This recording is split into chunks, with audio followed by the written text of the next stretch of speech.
Bonjour. Alors regardez, Rabbi Yosef, je vais vous donner, écoutez bien, cette réponse, elle est magnifique. C'est-à-dire, je répète le sujet. On est oui, Rav Wolbe, il disait toujours que Parachat, toutes les parachiotes de Bamidbar, c'est le livre des Midot. Bamidbar, c'est le livre des Midot. C'est là où on voit les Midot du peuple juif, les Midot de l'humain, on les voit comme, se mettre en verve, en marche. Oui, oui, ils ont reçu la Torah, ils doivent être contents.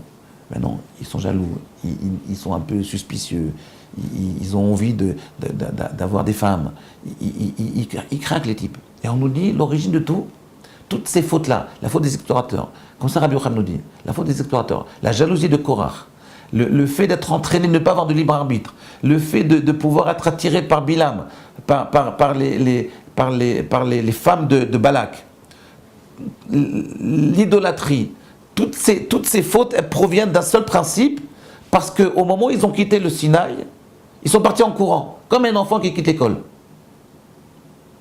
Moi je vois les Shivas, pour rentrer ils rentrent doucement, pour partir à 7h moins quart le soir, ou à 1h après le cours, ils partent en courant.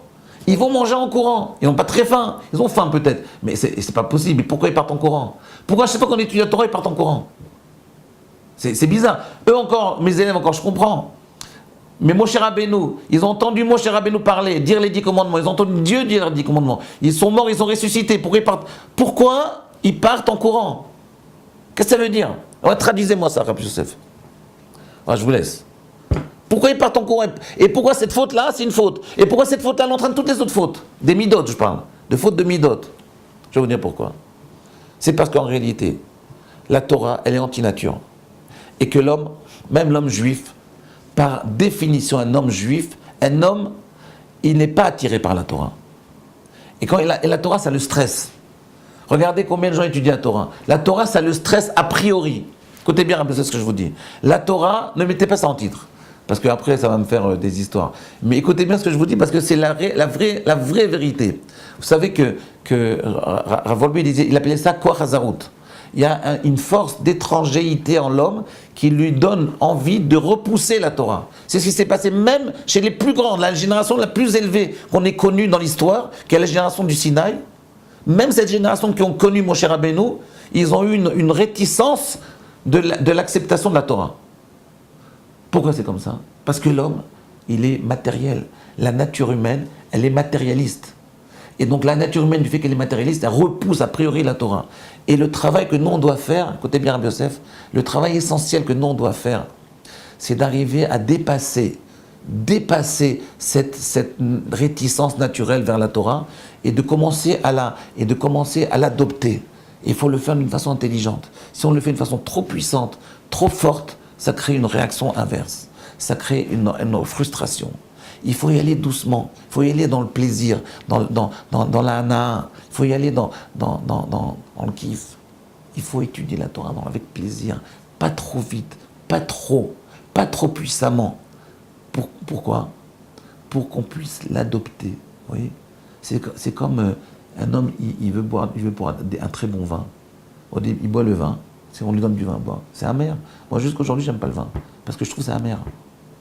Mais j'ai vu mon fils, par exemple, il m'a appris, il m'a dit, vous savez, papa, quand tu prends le vin, tu ne le bois pas, tu le regardes. Tu le fais tourner, tu vois l'arôme. Et tu vois comme c'est beau. Tu vois les petites particules là-bas au soleil, tu vois. Et petit à petit, tu vas commencer à goûter et il sera un peu moins amer. Et au bout d'un moment, tu vas sentir un goût de framboise, de fraise, de mangue, de terre. Oui, tu vas commencer à sentir la beauté, la profondeur du goût du vin. Mais ça ne se fait pas tout de suite. Les choses qui ont de la valeur,